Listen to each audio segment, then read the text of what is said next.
7 ദിവസത്തെ വ്രതാനുഷ്ഠാനത്തിന് ശേഷം ആറ്റുകാലമ്മയുടെ തിരുമുൻപിൽ ബാലന്മാർ കുത്തിയോട്ടം നടത്തി. 581 കുട്ടികളാണ് ഇത്തവണ ചടങ്ങിൽ ഭാഗമായത്.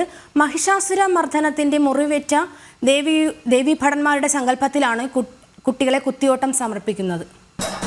വാദ്യമേളഘോഷങ്ങളും വായ്ക്കുരവയുടെയും മന്ത്രധുരിയിൽ മഞ്ഞപ്പട്ടാമ്പരവും കിരീട കുണ്ഡലങ്ങളും ധരിച്ച ഉണ്ണിക്കണ്ണന്മാരായി കുത്തിയോട്ട ബാലന്മാർ അമ്മയുടെ തിരുസന്നിധിയിൽ അണിനിരന്നു.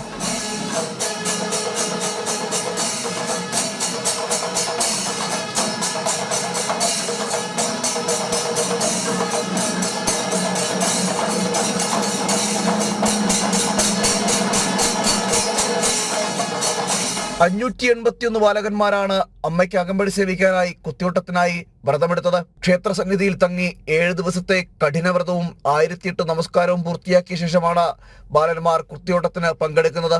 മഹിഷാസുരമർദ്ദിനിയായ ശ്രീഭദ്രകാളിയുടെ മുറിവേറ്റ ഭടന്മാരാണ് കുത്തിയോട്ട ബാലന്മാർ എന്നാണ് സങ്കല്പം.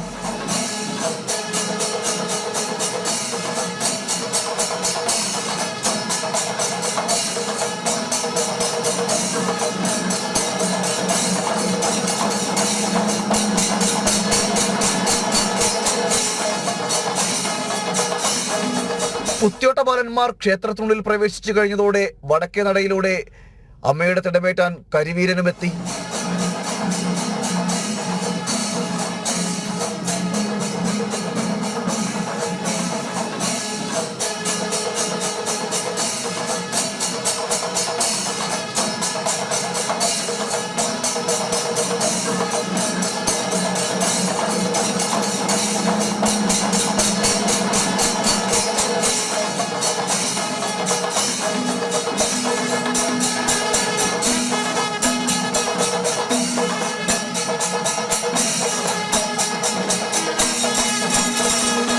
തുടർന്ന് മണക്കാട് ശാസ്താവിന്റെ സന്നിധിയിലേക്ക് അമ്മ യാത്ര തിരിച്ചു.